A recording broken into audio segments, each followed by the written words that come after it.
Menurut gua, Tuhan itu sadis. Gua nggak tahu ya, gua tuh di antara agnostik atau ateis. Gua punya alasan kenapa gua berpikir kalau Tuhan itu sadis. Alasannya? Jadi gini, jauh sebelum Allah menciptakan jagat raya ini, sebelum dia memutuskan menciptakan manusia, sebelum dia mengutus Nabi Muhammad atau Adam dan Hawa, dia sudah tahu akhirnya hasilnya. Allah tahu pada akhirnya dia akan kecewa dengan orang-orang tertentu. Tapi kenapa Allah tetap memutuskan untuk menciptakan manusia dengan segala logika ketuhanannya? Kenapa dia melakukannya? Ujung-ujungnya, sebagian manusia di neraka, dia menciptakan manusia lalu pada akhirnya dia siksa di neraka. Apa itu nggak sadis? Kenapa Allah tidak menciptakan manusia semuanya jadi baik dan masuk surga? Kenapa Allah nggak melakukan itu? Oke, gue jawab ya. Jadi gini, pertama yang harus lo garis bawahin adalah Allah itu nggak sadis dan Allah nggak pernah kecewa atau menyesal telah menciptakan manusia. Lalu, kenapa Allah tidak menciptakan manusia jadi baik semuanya dan taat akhirnya masuk surga semuanya? Dan ingat, Allah sudah menciptakan makhluk seperti itu.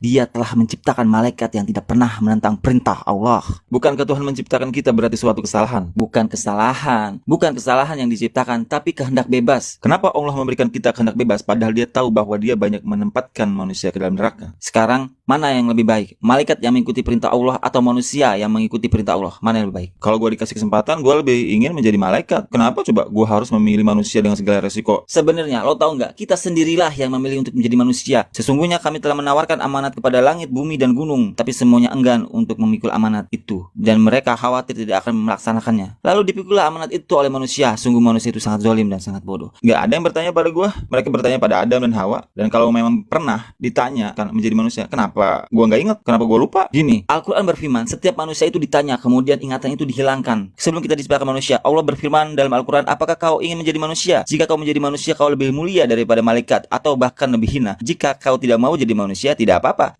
Lo bilang lo lupa. Tentu saja gue juga gak ingat. Tapi gue percaya kepada Al-Quran. Pada hari kiamat tak ada satu manusia pun yang menentang pengadilan Tuhan. Gini logikanya. Bayangkan ada seorang guru mengajarkan kepada muridnya, lalu tibalah sang guru memberikan ujian kelulusan. Bu guru itu berkata, nanti pas lagi ujian tidak boleh ada yang buka buku ya. Lalu saat ujian berlangsung, sang murid bilang, Bu saya lupa, apa boleh saya buka buku? Tentu saja tidak. Jadi kalau ujiannya berakhir, si murid boleh meriksa bukunya atau tidak? Boleh. Tapi saat ujian, apa si murid boleh membuka bukunya? Tidak. Jadi, di dunia inilah ujian sedang berlangsung. Lo bilang Tuhan sadis. Tuhan tidak sadis. Tuhan menciptakan surga, ada surga Firdaus yang paling tinggi. Hanya mereka yang punya kapasitas unggul yang masuk surga Firdaus. Allah sudah memberikan kapasitas. Jika kau tidak mengikutinya petunjuknya, maka kau tidak bisa masuk surga. Jika kau mengikuti petunjuknya, masuk surga menjadi lebih mudah. Francis Bacon pernah mengatakan, sedikit pengetahuan menjadikanmu seorang ateis. Pengetahuan yang mendalam menjadikanmu seorang yang beriman pada Tuhan. Jadi, aku tidak akan mengatakan Tuhan itu sadis. Kitalah yang bodoh karena tidak lulus dalam ujiannya dan memilih untuk ikut ujiannya. Bukan Allah yang sadis. Allah sudah memberikanmu kebebasan dan memilih surga atau neraka. Ketika kita sudah memilih, maka kitalah yang bertanggung jawab di hadapan Allah.